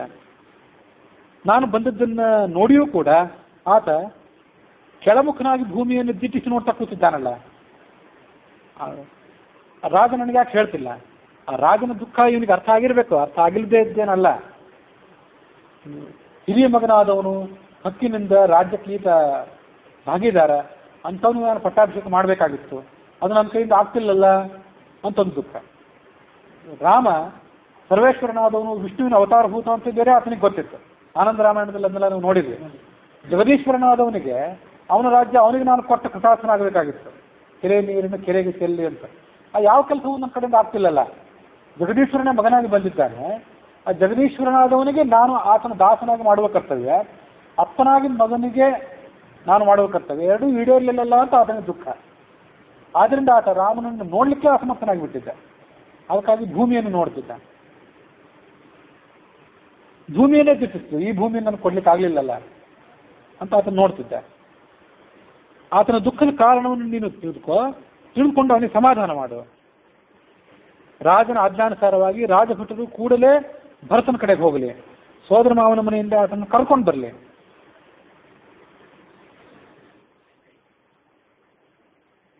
ನಾನು ಇನ್ನು ಮುಂದೆ ಯಾವ ಆಲೋಚನೆಯೂ ಮಾಡೋದಿಲ್ಲ. ಇಲ್ಲಿ ತನಕ ಮಾಡಿದೆ ಏನಂತ, ಅಪ್ಪ ನನಗೆ ನೇರವಾಗಿ ಹೇಳಬೇಕಾಗಿತ್ತು, ರಾಮನೇ ಕಾಡಿಗೆ ಹೋಗು, ನಾನು ಭರತನಿಗೆ ಪಟ್ಟಾಭಿಷೇಕ ಮಾಡುವನಿದ್ದೇನೆ ಅಂತ ನೇರವಾಗಿ ಹೇಳಬೇಕಾಗಿತ್ತು.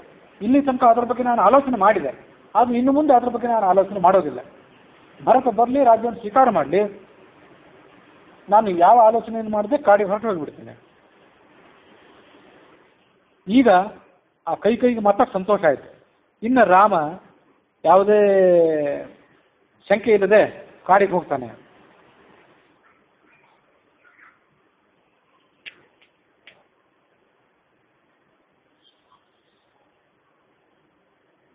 ಅಂತ ಅವಳಿಗೆ ಭರವಸೆ ಮೂಡಿತು. ಭರವಸೆಗೆ ಮೂಡಿ ಆತ ಅವಳು ಏನು ಮಾಡಿದ್ಲು ಅಂದರೆ ಮುಂದೆ ಮತ್ತೆ ರಾಮನಿಗೆ ಮಾತು ಹೇಳಿದ್ಲು. ಏನು ಹೇಳಿದ್ಲು ಅಂದರೆ, ಆಯಿತು ನಾವು ಈ ಕಡೆ ರಾಜದೂತರನ್ನು ಕೊಟ್ಟು ಕಳಿಸ್ತೇವೆ ಭರತನ ತರಿಸ್ಲಿಕ್ಕೆ, ಅದಕ್ಕೊಂದು 3-4 ದಿವಸ ಆಗ್ಬೋದು. ಆದರೆ ನೀನೇನು ಮಾಡಬೇಕು ಅಂದರೆ ಸದ್ಯದಲ್ಲೇ ಹೋಗಿಬಿಡ್ಬೇಕು. ಭರತ ಬಂದ ಮೇಲೆ ಆತನ ಪಟ್ಟಾಭಿಷೇಕ ಎಲ್ಲ ನೋಡ್ಕೊಂಡು ಹೋಗ್ತೀನಿ ಅಂತ ಅಂದ್ಬೇಡ, ಅಲ್ಲಿ ತನಕ ಮತ್ತೇನು ಸಂಚು ಮಾಡಿಬಿಡ್ತೀವೋ ನೀನು ಅಂತ ಅವಳಿಗೆ ಭಯ. ಮೊದಲನೇ ವರ ಭರತನಿಗೆ ಪಟ್ಟಾಭಿಷೇಕ, ಎರಡನೇ ವರ ರಾಮನಿಗೆ ವನವಾಸ ಆಗ್ಬೇಕಂತ. ಪಟ್ಟಾಭಿಷೇಕ ಸಾಮಗ್ರಿಗಳೆಲ್ಲ ಈಗ ಸಿದ್ಧ ಆಗಿದ್ದರಿಂದ ಭರತನ ಪಟ್ಟಾಭಿಷೇಕ ಆದಮೇಲೆ ರಾಮ ಕಾಡಿಗೆ ಹೋದ್ರೂ ಏನು ತೊಂದರೆ ಇದ್ದಿದ್ದಿಲ್ಲ. ಆದರೆ ಅವಳಿಗೆ ಒಳಗಿನ ಸಂಶಯ, ರಾಮ ಮತ್ತೇನು ಸಂಚೆ ಮಾಡ್ತಾನೋ, ರಾತ್ರೋರಾತ್ರಿ ಏನೂ ಆಗಿಬಿಡ್ಬೋದು, ಭರತನೊಂದು ಮಾತು ಕೇಳದೇ ಇರಬಹುದು, ಹೀಗೆಲ್ಲ ಸಂಶಯ ಅವಳಿಗೆ. ಹಾಗಾಗಿ ಮೊದಲು ರಾಮ ಹೋಗಿಬಿಡ್ಲಿಲ್ಲ, ರಾಜ್ಯ ಅನಾಯಕ ಆಗಲಿ, ಅವಾಗ ಭರತ ಬಂದ್ಬಿಡ್ಲಿ ಅಂತ ಅವಳ ಆಲೋಚನೆ ಇತ್ತು. ನೀನು ಯಾವುದೇ ಕಾರಣಕ್ಕಾಗಿ ವಿಳಂಬ ಮಾಡಬಾರ್ದು, ಕೂಡಲೇ ಹೋಗಬೇಕು. ನ ಉತ್ಸುಕಸ್ಯ ವಿಳಂಬನಂ, ವಿಳಂಬನ ಮಾತ್ರ ಇಲ್ಲಿ ಆಗಬಾರ್ದು. ತವ ತು ಅಹಂ ಕ್ಷಮಂ ಮನ್ಯೆ ನ ಉತ್ಸುಕಸ್ಯ ವಿಳಂಬನಂ, ವಿಳಂಬ ಆಗಬಾರ್ದು, ಕೂಡಲೇ ಹೋಗಬೇಕು.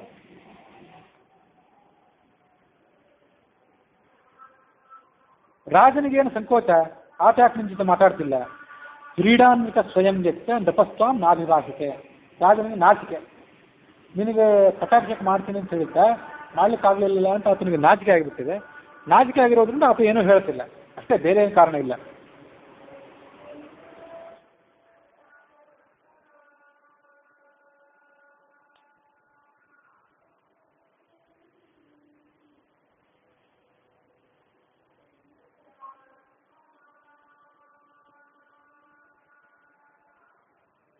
ಯಾವತ್ವಂ ನ ವನಂ ಯಾತಃ ಪುರಾ ತಸ್ಮಾತ್ ಅಭಿತ್ವರಂ ಪಿತಾ ತಾವನ್ ನತೇ ರಾಮ ಶಾಸ್ಯತೆ ಭೋಕ್ಷತೆ ಅಪಿವ. ಮತ್ತೊಂದು ಬಾಣ ಬಿಟ್ಲೆ, ನೀನು ಬೇಗ ಹೋಗ್ಬೇಕು ಅರಣ್ಯಕ್ಕೆ ಅಂತಂದಲ್ಲ, ಅಷ್ಟೇ ಸಮಾಧಾನ ಪಟ್ಕೊಳ್ಳಿಲ್ಲ ಅವಳು. ನೋಡಪ್ಪ, ನೀನು ಬೇಗ ಹೋಗಬೇಕು, ಹೋಗದೇ ಇದ್ರೆ ನೀನು ಅರಣ್ಯಕ್ಕೆ ಹೊರಟು ಹೋದಿ ಅನ್ನೋ ಸುದ್ದಿ ರಾಜನ ಕಿವಿಯ ತಲುಪೋ ತನಕ ಆತ ಸ್ನಾನನೂ ಮಾಡೋದಿಲ್ಲ, ಊಟನೂ ಮಾಡೋದಿಲ್ಲ. ಇನ್ನೊಂದು ಬಾಣ ಬಿಟ್ಟು, ನಮ್ಮಪ್ಪ ಬೇಗ ಸ್ನಾನ ಮಾಡಿ ಊಟ ಮಾಡಲಿ ಅಂತ ರಾಮ ತಿಳ್ಕೊಂಡು ಬೇಗ ಕಾಡಿಗೆ ಹೋಗಲಿ ಅಂತ ಅಂದ್ಬಿಟ್ಲು. ಅದು ರಾಜನ ಪರಿಸ್ಥಿತಿ ಹೇಗಿತ್ತಂದರೆ, ಆ 4 ದಿವಸ ಕಾಲ ರಾಮ ವನವಾಸಕ್ಕೆ ಹೋದ್ಮೇಲೆ 4 ದಿವಸ ಕಾಲ ಆತ ಬಹುಶಃ ಸ್ನಾನನೂ ಮಾಡಿರ್ಲಿಕ್ಕಿಲ್ಲ, ಊಟನೂ ಮಾಡಿರ್ಲಿಕ್ಕಿಲ್ಲ. ಆತ ಅದೇ ಹಾಸಿನ ಮೇಲೆ ಇದ್ದು, ಅಂದರೆ ಆ ಹಾಸಿನ ಮೇಲಕ್ಕಿಂತ ಕೌಸಲ್ಯ ಅರಮನೆಗೆ ಆತನ ಕರ್ಕೊಂಡು ಹೋದ್ರು ಅಂತ ಮುಂದೆ ಬರೋದಿದೆ. ಹಾಗಾಗಿ ಆತ ಯಾವ ಭೋಜನ, ಯಾವ ಸ್ನಾನ ಏನೂ ಮಾಡಿರ್ಲಿಕ್ಕಿಲ್ಲ. ಮಾಡದೆ ಆತ ಪರಲೋಕಕ್ಕೆ ಹೋಗಿಬಿಟ್ಟ. ಈಗ ರಾಮನ ಮತ್ತೊಂದು ಬಾಣ ಬಿಟ್ಟು ಕೈ ಹೇಳೋದನ್ನ ಇಷ್ಟೊಂದಂತ ಕೇಳಿಸ್ಕೊಂಡು ಕೂತಿದ್ದ. ಆಯ್ತು, ನೀವು ರಾಮ ಬೇಗ ಕಾಡಿಗೆ ಹೋಗ್ಬೇಕು, ನನ್ನ ಮಗನಿಗೆ ಪಟ್ಟಾಭಿಷೇಕ ಆಗಬೇಕು ಅಂತ ಅವಳು ತಾನು ಹೇಳೋದನ್ನು ಹೇಳ್ತಿದ್ಲು. ನೀನು ಹೋಗೋ ತನಕ ನಮ್ಮ ರಾಜ ಸ್ನಾನನೂ ಮಾಡೋದಿಲ್ಲ, ಇನ್ನು ಭೋಜನನೂ ಮಾಡೋದಿಲ್ಲ ಅಂತ ಹೇಳಿದ್ಕೊಂಡೆ ಆತ ರಾಜ ತನಗೆ ತಾನು ಮತ್ತೊಮ್ಮೆ ಧಿಕ್ಕಾರ ಹಾಕ್ಕೊಂಡು ನನಗೆ ಈ ಕಷ್ಟವನ್ನು ಸಹಿಸಿಕೊಳ್ಳಿಕ್ಕಾಗ್ತಿಲ್ಲ ಅಂತ ಉದ್ಗಾರ ಮಾಡಿದ. ಉದ್ಗಾರ ಮಾಡಿ ತಾನೇನು ಮಂಚದ ಮೇಲೆ ಕೂತ್ಕೊಂಡಿದ್ದ, ಆ ಮಂಚದ ಮೇಲೆ ಆತ ಮೂರ್ಛೆ ಹೋಗಿ ಬಿದ್ದುಬಿಟ್ಟ. ಮೂರ್ಛಿತಃ ನ್ಯಪತತ್ ತಸ್ಮಿನ್ ಪರ್ಯಂಕೆ ಹೇಮಭೂಷಿತೆ ದಿಕ್ ಕಷ್ಟಂ, ಎಂಥ ಕಷ್ಟ ಇದು ಅಂತ ಆತ ಭಾವಿಸ್ಕೊಂಡು ಅಲ್ಲೇ ಬಿದ್ದುಬಿಟ್ಟ. ರಾಮ ಅವಸರದಿಂದ ಅಲ್ಲಿಗೆ ಹೋಗಿ ರಾಜನ್ನು ಹಿಡಿದು ಎತ್ತಿ ಆತನಿಗೆ ಕೂಡಿಸಿ ಉಪಚಾರ ಮಾಡಿದ. ಆದರೆ ಅದು ಕೈ ಕೂತ್ಕೊಂಡಿದ್ದಲ್ಲ, ಆ ಕೈಗೆ ಮಾತ್ರ ಏನು ಸಂಕಟವೇ ಆಗಲಿಲ್ಲ. ಕೈಕಯ್ಯ ಅಭಿಪ್ರಚೋದಿತ ಕಷಯೇವ ಆಹತೋ ವಾಜಿ ವನಂ ಗಂತು ಕತತ್ವರಃ. ಗಂಡ ಮೂರ್ತಿ ಹೋಗಿ ಬಿದ್ನಲ್ಲ, ಸಂಕಟ ತಡಿಲಾರದೆ ಅಂತ ಅವಳು ಆಲೋಚನೆ ಮಾಡಲಿಲ್ಲ. ಅವಳು ಮಾತ್ರ ಈ ಕಡೆ ಬೇಗ ಹೋಗು ಅಂತ ಆತನ ಪ್ರಚೋದಿಸ್ತಿದ್ಲು. ವಾಲ್ಮೀಕಿಗಳು ಏನು ಉದಾಹರಣೆ ಕೊಡ್ತಾರೆ, ಅದಕ್ಕೆ ಹೋಲಿಕೆ ಏನು ಕೊಡ್ತಾರೆ ಅಂದರೆ, ಕಷಯ ಇವ ಆಹತಃ ವಾಜಿ, ಗಾಡಿಗೆ ಕುದುರೆಯನ್ನು ಕಟ್ಟಿದ್ದೀರಿ, ಬೇಗ ಹೋಗು ಅಂತ ಕುದುರೆಗೆ ಚಾವಟಿಯಿಂದ ಬಾರಿಸ್ತಾನಲ್ಲ ಸಾರಥಿ, ಅದರಂತೆ ತನ್ನ ಕ್ರೂರವಾದಂಥ ಮಾತುಗಳು ಅನ್ನುವಂಥ ಚಾವಟಿಯಿಂದ ರಾಮನನ್ನು ಪ್ರಚೋದಿಸ್ತಿದ್ಲು. ತನ್ನ ಗಂಡನ ದುಸ್ಥಿತಿ ನೋಡಲಿಲ್ಲ ಅವಳು, ನೀನು ಬೇಗ ಹೋಗಿಬಿಡು ಅಂತ ಅವಳು ಹೇಳ್ತಿದ್ಲು ಅವನು. ಹಾಗಾಗಿ ಈತನು ಕೂಡ ಕಾಡಿಗೆ ಹೋಗಿಬಿಡ್ಬೇಕು ಇನ್ನ ಅಂತ ಅವಸರ ಮಾಡಿದ.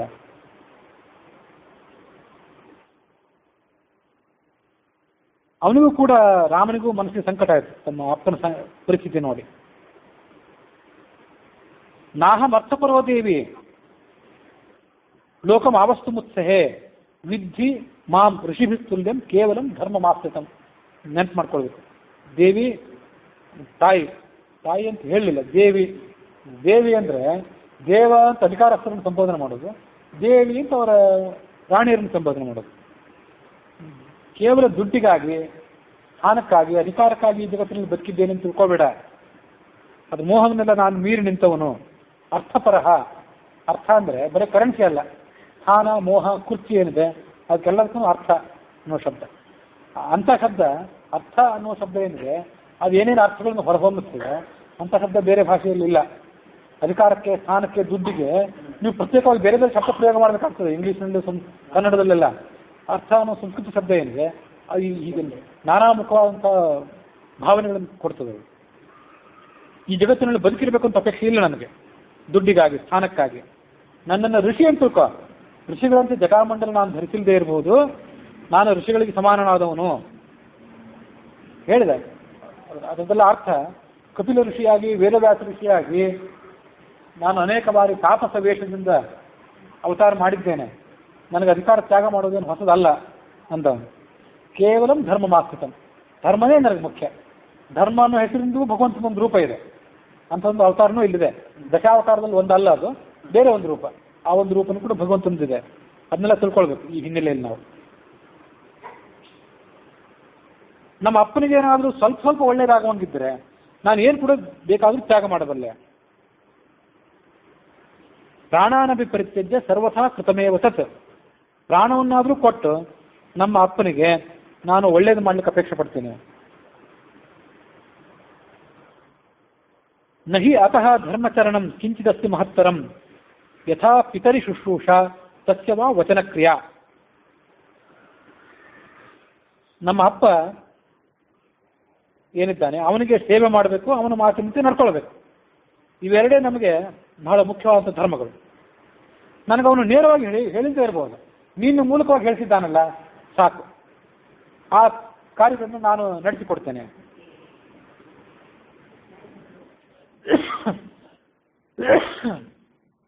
ಯಾಕೆಂದ್ರೆ ನೀನು ಕೂಡ ನನಗೆ ಒಡತಿಯಾಗಿದ್ದೆ, ನಮ್ಮ ಅಪ್ಪ ನನಗೆ ಹೇಗೆ ಒಡೆಯನೋ, ಆತ ನಮಗೆ ಹೇಗೆ ರಾಜನೋ, ನೀನು ರಾಣಿಯಾಗಿದ್ದೆ.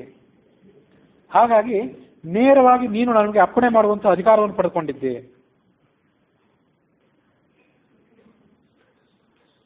ನೀನು ನನಗೆ ಯಾವುದೇ ಸೂಚನೆಯನ್ನು ಕೊಟ್ಟು ಸಾಕು. ನ ನೂನಂ ಮೈ ಕೈಕೇಯಿ ಕಿಂಚಿದ ಆಶಂಸತೆ ಗುಣಂ.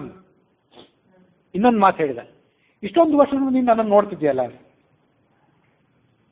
25-30 ವರ್ಷಗಳಿಂದ ನನ್ನನ್ನು ನೀನು ನೋಡ್ತಿದ್ದಿ, ನನ್ನ ಗುಣ ಏನಂತ ನೀನು ತಿಳ್ಕೊಳ್ಳಿಲ್ಲಲ್ಲ, ನನ್ನ ಬಗ್ಗೆ ನಿನಗೆ ಇಷ್ಟೊಂದು ಸಂಶಯ ಯಾಕೆ ಬರಬೇಕಾಗಿತ್ತು? ಅಪ್ಪ ಹೇಳಿದರೆ ಅಥವಾ ನಾನೇ ಹೇಳಿದರೆ ಈ ರಾಮ ಆ ಮಾತುಗಳನ್ನು ಕೇಳಿ ವನವಾಸಕ್ಕೆ ಹೋಗ್ತಾನೋ ಇಲ್ಲ ಅಂತ ನಿನಗೆ ಸಂಶಯ ಬರಬಾರ್ದಿತ್ತು. ನನ್ನ ಗುಣಗಳನ್ನು ನೀನು ಇಲ್ಲಿ ತನಕ ತಿಳ್ಕೊಂಡಿದ್ದೆ, ನನ್ನ ಗುಣಗಳ ಬಗ್ಗೆ ನಿನಗೆ ಭರವಸೆ ಬೇಕಾಗಿತ್ತು. ನನಗೆ ಕಾಡಿಗೆ ಹೋಗಿ ಸ್ವಲ್ಪ ಸಮಯ ಬೇಕು, ಅದಕ್ಕೊಂದು ಸ್ವಲ್ಪ ಅವಕಾಶ ಮಾಡಿಕೊಡು. ಯಾತಕ್ಕೆ ಸಮಯ ಬೇಕು ಅಂದರೆ, ತಾಯಿಯ ಅಂತ ಕೌಸಲ್ಯ ಅಪ್ಪಣೆಯನ್ನು ಪಡ್ಕೊಳ್ಬೇಕು, ಸೀತೆಯನ್ನು ಸಂತೈಸಬೇಕಾಗಿದೆ. ಇದಾದ್ಮೇಲೆ ನಾನು ಆ ದಂಡಕಾರಣ್ಯಕ್ಕೆ ಇಲ್ಲಿಂದ ಹೊರಟು ಹೋಗ್ತೇನೆ.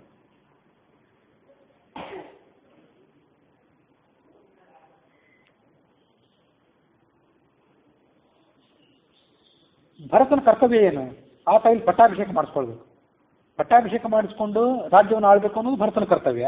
ಅದರಂತೆ ನಾನು ಕಾಡಿಗೆ ಹೋದ್ಮೇಲೆ ನಮ್ಮ ಅಪ್ಪಗೆ ಯಾರೂ ಸೇವೆ ಮಾಡೋರಿಲ್ಲ ಅಂತ ಆಗಬಾರ್ದಲ್ಲ, ಆ ಅಪ್ಪನಿಗೆ ಸೇವೆ ಮಾಡಬೇಕಲ್ಲ. ಆ ಸೇವೆ ಮಾಡುವ ಕಾರ್ಯದಲ್ಲಿ ಭರತ ತೊಡಗಬೇಕಾದ್ದು, ಭರತನನ್ನು ತೊಡಗಿಸಬೇಕಾದ್ದು ಕೂಡ ನನ್ನ ಕರ್ತವ್ಯ ಆಗಿದೆ. ಹಾಗಾಗಿ ತಂದೆ ವೃದ್ಧನಾಗಿದ್ದಾನಾದ್ರಿಂದ ಅವನು ಸೇವೆ ಮಾಡೋದು ನಮಗೆ ಸನಾತನವಾದ ಧರ್ಮ. ಅದಕ್ಕಾಗಿ ಸ್ವಲ್ಪ ಸಮಯ ಬೇಕಾಗಿದೆ ಅಂತಾನೆ ರಾಮ. ಯಾವನ್ ಮಾತರ ಮಾಪೃಚ್ಛೆ ಸೀತಾಂಚ ಅನುನಯಾಮ್ಯಹಂ ತಾವದೇವ ಕಮಿಷನ್. ಯಾಕಂದ್ರೆ ಸ್ವಲ್ಪ ಕಾಲ ಬೇಕಷ್ಟೇ. ರಾಮನ ಮಾತನ್ನು ಕೇಳ್ತಾನೆ ಇದ್ದ ದಶರಥ, ಅವನಿಗೇನು ಮಾತಾಡ್ಲಿಕ್ಕಾಗಲಿಲ್ಲ. ಭಾವೋದ್ವೇಗದಿಂದ ಆ ಕಣ್ಣೀರು ಬರ್ತಾ ಇತ್ತು, ಜೋರಾಗಿ ಹತ್ತು ಬಿಟ್ಟಂತೆ. ಮಹಾ ಸ್ವನಂ ರಾಮಸ್ಯ ವಚನಂ ಶ್ರುತ್ವ ಭೃಶಂ ದುಃಖ ಆಹತಃ ಪಿತಾ ಪ್ರರುರೋಧ ಮಹಾಸ್ವನಂ. ಜೋರಾಗಿ ಗಟ್ಟಿಯಾಗಿ ಹತ್ತು ಬಿಟ್ಟ. ಮತ್ತೆ ಎಚ್ಚರ ತಪ್ಪಿದ ರಾಮ ಆತನ ಕಾಲಿಗೆ ಹೋಗಿ ನಮಸ್ಕಾರ ಮಾಡಿದ. ಕಾಲಿಗೆ ಮುಟ್ಟಿ ನಮಸ್ಕಾರ ಮಾಡಿ ಅನಾರ್ಯರಾದಂಥ ಅಂದರೆ ದುಷ್ಟರಾದಂಥ ಕೈ ಕಾಲುಗಳಿಗೂ ನಮಸ್ಕಾರ ಮಾಡಿದ. ಅಪ್ಪ ಅಮ್ಮ ಅವರಿಬ್ಬರನ್ನೂ ನಿಲ್ಲಿಸಿ ಅವರಿಗೆ ಪ್ರದಕ್ಷಿಣೆ ನಮಸ್ಕಾರ ಮಾಡಿದ. ಪ್ರದಕ್ಷಿಣೆ ನಮಸ್ಕಾರ ಮಾಡಿ ಅಂತಃಪುರದಿಂದ ಹೊರಗೆ ಬಂದ. ಅಲ್ಲಿದ್ದಂಥ ಆತ್ಮೀಯರೆಲ್ಲರನ್ನು ಭೇಟಿ ಮಾಡಿದ. ಅಲ್ಲಿ ತನಕ ಲಕ್ಷ್ಮಣ ಏನೂ ಮಾತಾಡ್ತಿರ್ಲಿಲ್ಲ. ರಾಮನ ಹಿಂದೆ ನಿಂತ್ಕೊಂಡು ಅದೇನೇನು ವಿಷಯ ಪಲ್ಲಟ ಆಗಿದೆ, ಪರಿಸ್ಥಿತಿಯಲ್ಲಿ ವ್ಯತ್ಯಾಸ ಆಗಿದೆ ಅನ್ನೋದನ್ನೆಲ್ಲ ನೋಡ್ತಾನೆ ಇದ್ದ. ಆ ಲಕ್ಷ್ಮಣನ ಕಣ್ಣಲ್ಲೂ ನೀರು ತುಂಬಿತ್ತು. ರಾಮ ಮುಂದೆ ಹೊರಟಾಗ ಲಕ್ಷ್ಮಣ ಆತನ ಹಿಂದೆ ಹೊರಟ. ಅಲ್ಲೇನು ಪಟ್ಟಾಭಿಷೇಕಕ್ಕಾಗಿ ಸಾಮಗ್ರಿಗಳನ್ನು ತಂದು ಇಟ್ಟಿದ್ರು ಅರಮನೆಯ ಆವರಣದಲ್ಲಿ. ಸಮುದ್ರಗಳ ನೀರು, ನದಿಗಳ ನೀರು, ಮಂಗಲ ವಸ್ತುಗಳನ್ನೆಲ್ಲ ಅಲ್ಲಿ ಇಟ್ಟಿದ್ರಲ್ಲ, ಅದಕ್ಕೆಲ್ಲ ಪ್ರದಕ್ಷಿಣೆ ಬಂದಂತೆ. ಹಿಂದೆ ನಿನ್ನೆ ಅಥವಾ ಮೊನ್ನೆ ಯಾವಾಗೊಮ್ಮೆ ಹೇಳಿದ್ದೆ, ಮಂಗಳ ವಸ್ತುಗಳನ್ನ ಯಾವತ್ತೂ ಕೂಡ ಅಪ್ರದಕ್ಷಿಣಾಕಾರವಾಗಿ ನಾವು ದಾಟ್ಕೊಂಡು ಹೋಗಬಾರ್ದು. ಅದಕ್ಕೆ ಪೂರ್ಣವಾಗಿ ಪ್ರದಕ್ಷಿಣೆ ಮಾಡ್ಲಿಕ್ಕೆ ಆಗದೇ ಇದ್ರು ಪ್ರದಕ್ಷಿಣ ಆಕಾರದಿಂದ ಸಾಗಿ ಹೋಗ್ಬೇಕು ಅಂತದೆ. ಹಾಗೆ ಅದಕ್ಕೆ ಪ್ರದಕ್ಷಿಣೆ ಮಾಡಿದಂತೆ. ಯಾಕೆ ಪ್ರದಕ್ಷಿಣೆ ಮಾಡಿದೆ ಅಂತಂದ್ರೆ, ನನಗದರಿಂದ ಪಟ್ಟಾಭಿಷೇಕ ಆಗಲಿ ಅಂತಲ್ಲ, ಅದು ಮಂಗಳ ವಸ್ತು ಅನ್ನೋ ಕಾರಣಕ್ಕಾಗಿ. ಅದಕ್ಕೆ ಯಾರಿಗೆ ಪಟ್ಟಾಭಿಷೇಕ ಆಗಲ್ಲ, ಅಲ್ಲಿರುವಂಥ ವಸ್ತುಗಳಿಂದ ಯಾರಿಗೆ ಪಟ್ಟಾಭಿಷೇಕ ಆಗಲಿ, ಅದು ಮಂಗಳಕರವಾದ ವಸ್ತು, ಅದು ಶುಭಕರವಾದಂಥ ವಸ್ತು ಅನ್ನೋ ಕಾರಣಕ್ಕಾಗಿ ಅದಕ್ಕೆ ಆತ ಪ್ರದಕ್ಷಿಣೆ ಆಕಾರದಿಂದ ಹೋದ. ದೃಷ್ಟಿಂ ತತ್ರ ವಿಚಾಲಯನ್. ಆ ಕಡೆ ಆತ ದೃಷ್ಟಿಯನ್ನು ಹೊರಡಿಸಲಿಲ್ಲ, ಒಂದು ಕಡೆ ನೋಡಲೇ ಇಲ್ಲ. ಕುರ್ಚಿಯನ್ನು ಬಿಟ್ಟು ಬರುವಾಗ ನಮ್ಮ ನಾಯಕರ ಪರಿಸ್ಥಿತಿ ಹೇಗಿರ್ತದೆ, ಅವ್ರ ಮುಖ ಹೇಗೆ ಕಪ್ಪಿಟ್ಟಿರ್ತದೆ ಅಂತ ಅನ್ನೋದನ್ನ ನಾವು ಸ್ವಲ್ಪ ಗಮನಿಸಿ ನೋಡಬೇಕು. ಅದು ರಾಮನ ಕಾಂತಿ ಹೇಗಿತ್ತು? ನಚಾಸ್ಯ ಮಹತೀಂ ಲಕ್ಷ್ಮೀಂ ರಾಜ್ಯನಾಶ ಅಪಕರ್ಷತಿ. ಮಹತೀಂ ಲಕ್ಷ್ಮೀ, ಆತ ವೈಕುಂಠದಲ್ಲಿ ಕ್ಷೀರಸಾಗರದಲ್ಲಿ ಮಲ್ಕೊಂಡೇ ಇರಲಿ, ತಾಪಸನಾಗಿ ವೇದವ್ಯಾಸ ರೂಪದಿಂದ ಇರಲಿ, ಧರ್ಮ ರೂಪದಿಂದ ಇರಲಿ, ಪಾತಾಳದಲ್ಲಿ ಕಪಿಲ ರೂಪದಿಂದ ಇರಲಿ, ರಾಜ್ಯವನ್ನು ಪಡ್ಕೊಂಡಿರಲಿ, ರಾಜ್ಯವನ್ನು ಪಡ್ಕೊಳ್ಳದೇ ಇರಲಿ, ಆತನ ಸೊಬಗೇನಿದೆ ಅದು ಯಾವತ್ತೂ ಕೂಡ, ಆತನ ಶ್ರೀ ಏನಿದೆ, ಕಾಂತಿ ಏನಿದೆ, ಅದು ಯಾವತ್ತೂ ಕೂಡ ಹಾಳಾಗುವಂಥದ್ದೇ ಅಲ್ಲ. ಅದಕ್ಕಾಗಿಯೇ ಭಗವಂತ ಎಲ್ಲ ಅವಸ್ಥೆಗಳಲ್ಲಿಯೂ, ಎಲ್ಲ ರೂಪಗಳಲ್ಲಿಯೂ, ಎಲ್ಲ ಅವತಾರಗಳಲ್ಲಿಯೂ ಅಭಿನ್ನ, ಆತನ ಗುಣಕ್ರಿಯೆಗಳು ಅಭಿನ್ನ ಅಂತ ಮೊನ್ನೆ ಹೇಳಿದ್ನಲ್ಲ, ಅದಕ್ಕೆಲ್ಲ ಈ ಅರ್ಥ. ಮಲ್ಕೊಂಡಿರಲಿ ಅಥವಾ ಮಲ್ಕೊಂಡಿದ್ದು ಎದ್ದವನಿರಲಿ, ಶ್ರಿಯಾ ಪರಮಯ ಜ್ವಲನ್ ಅಂತ ಹರಿವಂಶದಲ್ಲಿ ಬಂದಿತ್ತು. ಅದ್ಭುತವಾದಂಥ ಕಾಂತಿಯಿಂದ ಆತ ಯಾವತ್ತೂ ಬೆಳಗ್ತಿರ್ತಾನೆ. ಆ ಕಾಂತಿಯನ್ನು ಯಾರೂ ಕಿತ್ಕೊಳ್ಳಾರರು. ಹೇಗೆಂದರೆ ಚಂದ್ರನ ಕಾಂತಿ. ಚಂದ್ರನ ಕಾಂತಿಯನ್ನು ರಾತ್ರಿ ಕಿತ್ಕೋತದೇನು? ಇಲ್ಲ. ರಾತ್ರಿ ಅಥವಾ ಹಗಲು ಅದ್ಯಾವುದೋ ಒಂದು ಕಿತ್ಕೊಳ್ಳೋದಿಲ್ಲ. ರಾತ್ರಿ ಆತನ ಕಾಂತಿಯನ್ನು ಕಿತ್ಕೊಳ್ಳೋದಿಲ್ಲ. ಅದರಂತೆ ರಾಜ್ಯ ನಾಶ ಅನ್ನುವಂಥ ಸಂಗತಿ, ಪಟ್ಟಾಭಿಷೇಕ ಹಾಳಾಯಿತು ಅನ್ನೋ ಸಂಗತಿ ರಾಮನ ಕಾಂತಿಯನ್ನು ಕುಗ್ಗಿಸಲೇ ಇಲ್ಲ. ಮತ್ತೆ ಕೆಲವ್ರ ಪರಿಸ್ಥಿತಿ ಇರ್ತದೆ, ಅವ್ರಿಗೆ ಒಳಗೆ ಸಂಕಟ ಆಗಿರ್ತದೆ, ಹೊರಗೆ ಅವ್ರು ತೋರಿಸ್ಕೊಳ್ಳೋದಿಲ್ಲ. ಅಂಥದ್ದು ಕೆಲವು ಕಲೆ ಸಾಧಿಸಿರ್ತದೆ ಕೆಲವರಿಗೆ. ಈ ರಾಮನ ಪರಿಸ್ಥಿತಿ ಹಾಗೂ ಇರಲಿಲ್ಲ. ಒಳಗೂ ದುಃಖ ಇರಲಿಲ್ಲ, ಹೊರಗೂ ದುಃಖ ಇರಲಿಲ್ಲ, ತೋರಿಸ್ಕೊಳ್ತಾನೂ ಇರಲಿಲ್ಲ, ಒಳಗೆ ದುಃಖ ಆಗಿರಲಿಲ್ಲ ಕೂಡ.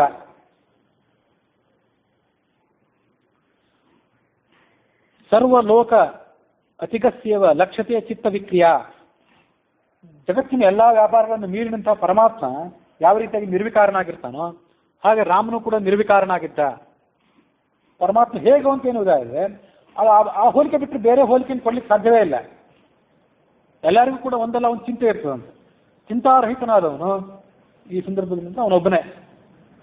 ವಿಜಯದಾಸರದೊಂದು ಹಾಡಿದೆ, ಅದನ್ನ ಲಕ್ಷ್ಮೀ ಶೋಭನ ಪದದ ಹಯೋಧನ ಪುರಾಣಿಕರ ವ್ಯಾಖ್ಯಾನ ಏನಿದೆ ಅಲ್ಲಿ ಬ್ರಹ್ಮನಿಗೆ ಆಮೇಲೆ ಹನುಮಂತನಿಗೆ ಇವರೆಲ್ಲರಿಗೂ ಕೂಡ ಒಂದಲ್ಲ ಒಂದು ಚಿಂತೆ. ಈ ಸೃಷ್ಟಿಯ ಚಿಂತೆ ಚತುರ್ಮುಖ ಬ್ರಹ್ಮನಿಗೆ, ನಾನು ಕಪಿಯಾಗಿ ಹುಟ್ಟಿದ್ನಲ್ಲ ಅಂತ ಹನುಮಂತನಿಗೆ ಚಿಂತೆ, ಒಬ್ಬೊಬ್ರಿಗೊಂದೊಂದು ಚಿಂತೆ. ಅದು ಯಾವುದೇ ಚಿಂತೆ ಇಲ್ಲದೆ ನಿರ್ವಿಕಾರನಾಗಿರುವಂಥವನು ಅಂತ ಪರಮಾತ್ಮ ಒಬ್ಬನೇ. ಅವನ ಹೋಲಿಕೆನೇ ರಾಮನಿಗೆ ಕೊಡಬೇಕೇ ಹೊರತು ಬೇರೆ ಹೋಲಿಕೆನೇ ಅಲ್ಲಿ ಕೊಡ್ಲಿಕ್ಕೆ ಸಾಧ್ಯ ಇಲ್ಲ ಅಂತ ಅದನ್ನು ನೋಡ್ಬೇಕು.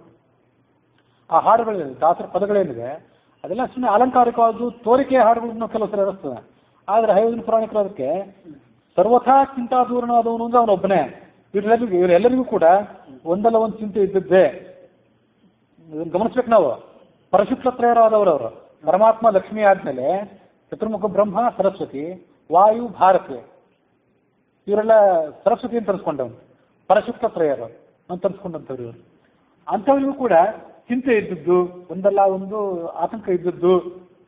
ಅಂದ್ರೆ ಸೀಮಿತ ಅರ್ಥದಲ್ಲಿ, ಸಂಪೂರ್ಣವಾದ ಅರ್ಥದಲ್ಲ, ಸೀಮಿತವಾದಂಥ ಅರ್ಥದಲ್ಲಿ ಅಂತ ಹಯೋಧನ ಪುರಾಣಿಕರು ಆ ವ್ಯಾಖ್ಯಾನದಲ್ಲಿ ಸ್ಪಷ್ಟಪಡಿಸ್ತಾರೆ.